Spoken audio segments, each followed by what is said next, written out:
Hello everyone, welcome back to my channel. ఈ వీడియోలో determinant అనేది ఎలా కనుక్కోవాలో ఎక్స్ప్లెయిన్ చేస్తాను. క్వశ్చన్ వచ్చేసి 453213128. ఫస్ట్ స్టెప్ ఏంటంటే క్వశ్చన్ యాజ్ ఇట్ ఈస్ రాసుకోవాలి. 453213123. ఇప్పుడు ఏంటంటే సమ్ సాల్వ్ చేసే ముందు ఫస్ట్ ఒకటి గుర్తుపెట్టుకోవాలి మనం. ఇది A11 12 13 21 22 23 అలా ఉంటుంది. కాబట్టి ఎక్కడైతే ఈవెన్ నెంబర్స్ ఉంటుందో అక్కడ పాజిటివ్ సింబల్ ఉంటుంది, అది ఆడ్ నెంబర్స్ ఉన్న దగ్గర నెగిటివ్ సింబల్ ఉంటుంది. సో ఇది గుర్తుపెట్టుకోవాలి డిటర్మినెంట్ సాల్వ్ చేసే ముందు. సో ఫస్ట్ స్టెప్లో ఏంటంటే ఫస్ట్ మనం 4 తీసుకుంటే ఫస్ట్ రో ఫస్ట్ కాలం క్యాన్సిల్ అయిన తర్వాత మనకి 1 8 8 వస్తుంది, 3 2 6 వస్తుంది. 4 × 8 - 6.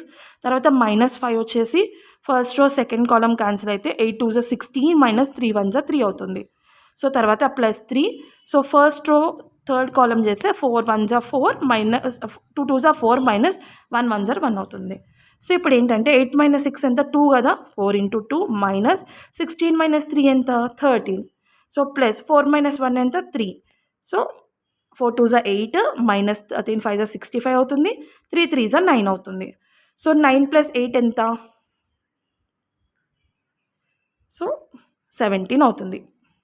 17 - 65 ఎంత? -48. సో ఇక్కడ -54 కాదు, -48 ఈజ్ ద ఆన్సర్. సో ఇలా సాల్వ్ చేయాలి డిటర్మినెంట్ అనేది. స్టెప్ బై స్టెప్ ప్రాసెస్ ఇది. ఐ హోప్ ఈ వీడియో మీకు నచ్చుతుంది. ఈ వీడియో మీకు నచ్చితే లైక్ చేయండి, షేర్ చేయండి, నా ఛానల్ని సబ్స్క్రైబ్ చేయండి. Thank you.